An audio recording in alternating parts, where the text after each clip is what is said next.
บักเล่นนี่เก็บรอบหนึ่งว่าบ่ได้เทื่อเฮาเก็บแล้วรอบมันเป็น4 มื้อ5 มื้อเฮาก็ได้มื้อละ2 ล้าน2 ล้านเข้ามา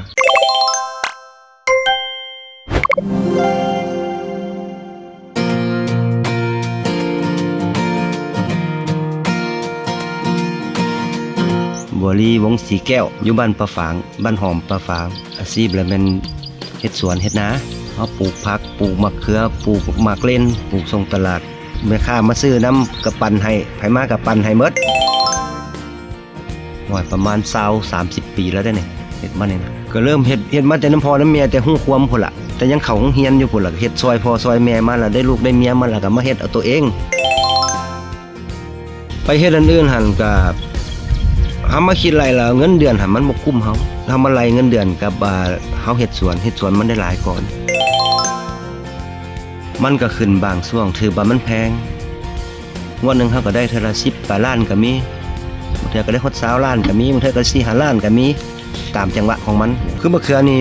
อาทิตย์นึงแล้วแม่นได้เก็บ2 เทื่อแต่เฮาเริ่มเก็บมาแล้วแม่นอาทิตย์นึงได้เก็บ2 เทื่อรอบนึงก็ได้อยู่ประมาณ100 กว่าหมื่นบักเล่นนี่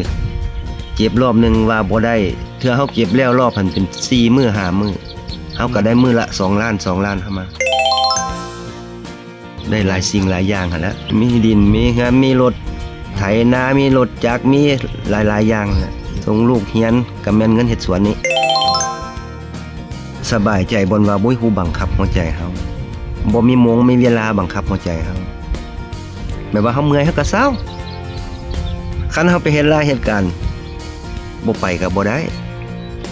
อันนี้มื้อใดเฮาเมื่อยเฮาก็พัก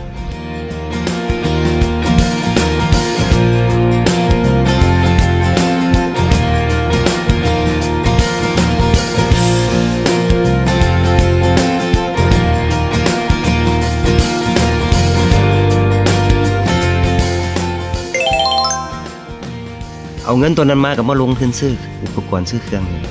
คือเขาซื้อผ้ามุ้งนานหอมคืนนึงก็300,000 ปลายคืนนึงคันได้เขามากับมาซื้อผ้าซื้อในพักซื้อไม้เฮ็ดข้างบักเล่นจ้างรถไถสวนไปสินะเบอร์โทร77630040ถ้าต้องการอยากได้มะเขือขม่าบักเล่นผักหอมป้อมผักกาดผักสลัดให้ติดต่อได้